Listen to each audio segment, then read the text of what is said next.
এক বৃদ্ধা তার জীবনের করুণ অভিজ্ঞতা বর্ণনা করতে গিয়ে বলেন, সন্তানদের মানুষ করতে গিয়ে আমি হাড় ভাঙা খাটুনি খেটেছি।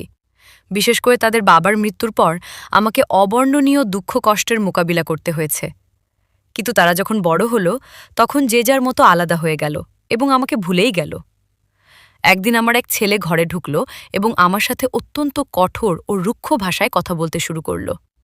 সে আমার ওপর চিৎকার করছিল, আমাকে গালিগালাজ করছিল এবং নানাভাবে মনে কষ্ট দিচ্ছিল, ঠিক যেন আমি তার কোনো সমবয়সী বন্ধু। আমার তখন বৃদ্ধ বয়স, হাড়গুলো সব দুর্বল হয়ে গেছে।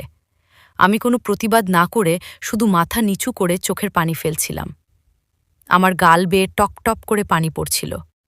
কিন্তু আমার এই কান্না আর অসহায়ত্ব তার মনে বিন্দুমাত্র দয়া তৈরি করল না।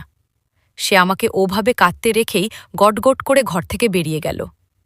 অসহায় অবস্থায় আমি আকাশের দিকে তাকালাম এবং হৃদয়ের সমস্ত আরতি ঢেলে দিয়ে শুধু এইটুকু বললাম, হাসবি আল্লাহু ওয়া নি'মাল ওয়াকিল। আমার জন্য আল্লাহই যথেষ্ট এবং তিনিই শ্রেষ্ঠ কর্মবিধায়ক। তখন আমার সেই ছেলের স্ত্রী অন্তঃসত্ত্বা ছিল। কিছুদিন পর তার একটি সন্তান ভূমিষ্ঠ হল, কিন্তু সেই শিশুটি ছিল অত্যন্ত বিভৎস এবং চরমভাবে বিকলাঙ্গ। ছেলের সেই অন্যায়ের সাজা যেন তার চোখের সামনেই ভেসে উঠল।